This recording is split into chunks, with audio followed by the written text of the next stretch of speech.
नमस्कार भक्तों, जय माता दी भक्तों।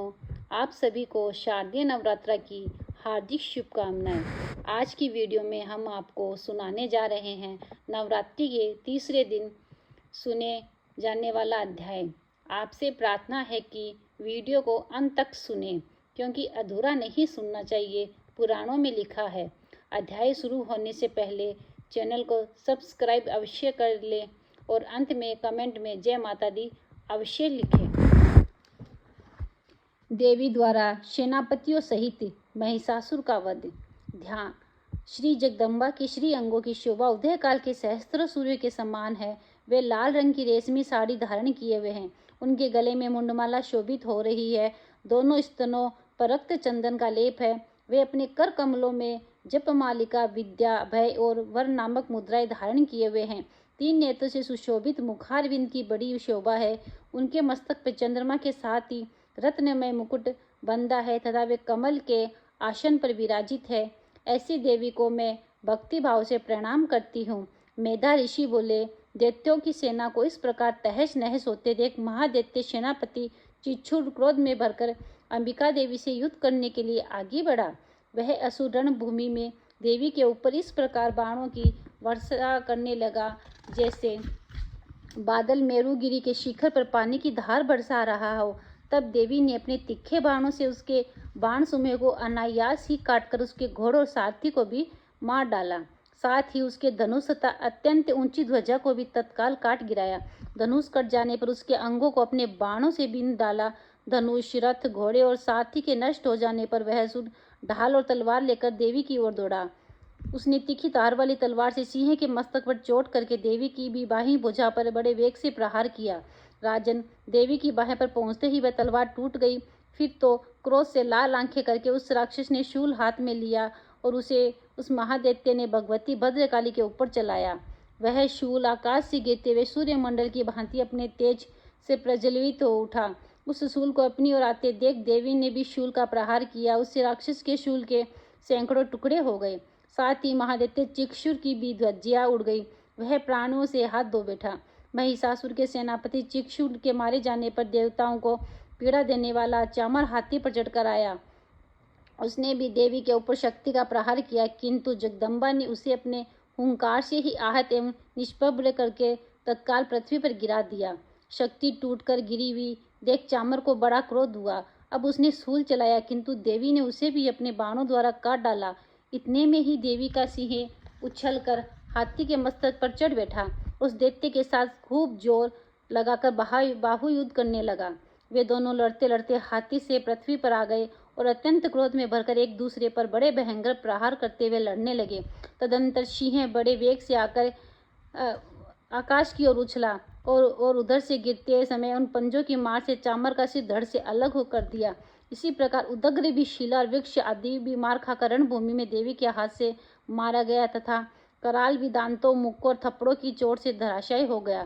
क्रोध में भरी हुई देवी ने गदा की चोट से उद्दत का कछुमर निकाल दिया। भिंदीपाल से वाशकल को तथा बाणों से ताम्र और अंधक को मौत के घाट उतार दिया।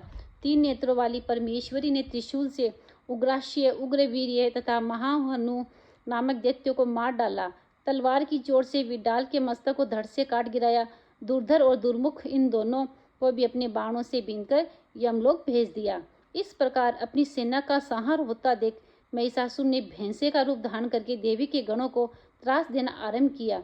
किन्हीं को थूथन से मारकर, किन्हीं के ऊपर खुरों का प्रहार करके, किन्हीं को पूंछ से चोट पहुंचाकर, कुछ को सींगों से विदीर्ण करके, कुछ गणों को वेग से, किन्हीं को सिंहनाद से, कुछ को चक्कर देकर और कितनों को निश्वास वायु के झोंके से धराशायी कर दिया। इस प्रकार गणों की सेना को गिराकर वह असुर महादेवी के सिंह को मारने के लिए झपटा। इसे जगदम्बा को बड़ा क्रोध हुआ। ऊपर महापराक्रमी महिषासुर भी क्रोध में भरकर धरती को खुरों से खोदने लगा तथा अपने सींगों से ऊंचे ऊंचे पर्वतों को उठाकर फेंकने और गरजने लगा। उसके वेग से चक्कर देने के कारण पृथ्वी क्षुब्ध होकर फटने लगी।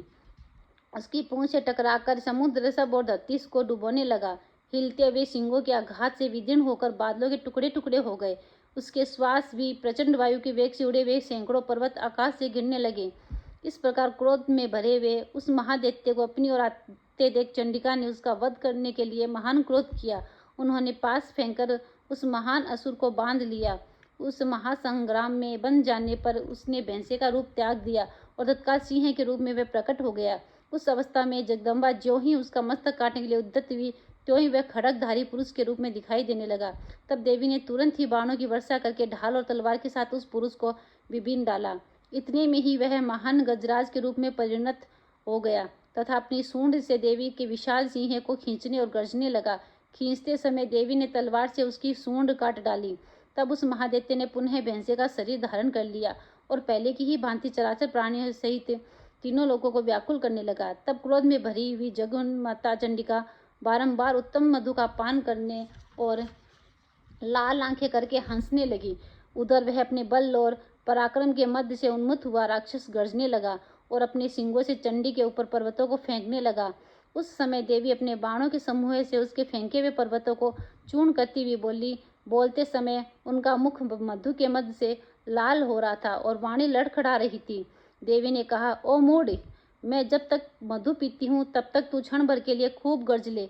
मेरे हाथ से ही तेरी मृत्यु हो जाने पर शीघ्र ही देवता भी गर्जना करेंगे। ऋषि कहते हैं, यूं कहकर देवी उछली और उस महादैत्य के ऊपर चढ़ गई। फिर अपने पैर से उसे दबाकर उन्होंने शूल से उसके कंठ में आघात किया। उनके पैर से दबा होने पर भी महिषासुर अपने मुख से अभी आधे शरीर से ही वह बाहर निकल पाया था कि देवी ने अपने प्रभाव से उसे रोक दिया। आधा निकला होने पर भी वह महादैत्य देवी से युद्ध करने लगा। तब देवी ने बहुत बड़ी तलवार से उसका मस्तक काट गिराया। फिर तो हाहाकार करती हुई दैत्यों की सारी सेना भाग गई और तथा संपूर्ण देवता अत्यंत प्रसन्न हो गए। देवताओं ने दिव्य महर्षियों के साथ श्री दुर्गा जी की पावन स्तुति की, गंधर्व राज गाने लगे तथा अप्सराएं नृत्य करने लगी। देवी महात्म्य में महिषासुर वध नामक 3रा अध्याय पूरा हुआ। अंत में सभी जय माता दी जरूर लिखे कमेंट में। धन्यवाद। मिलते हैं अगले वीडियो में। जय माता दी।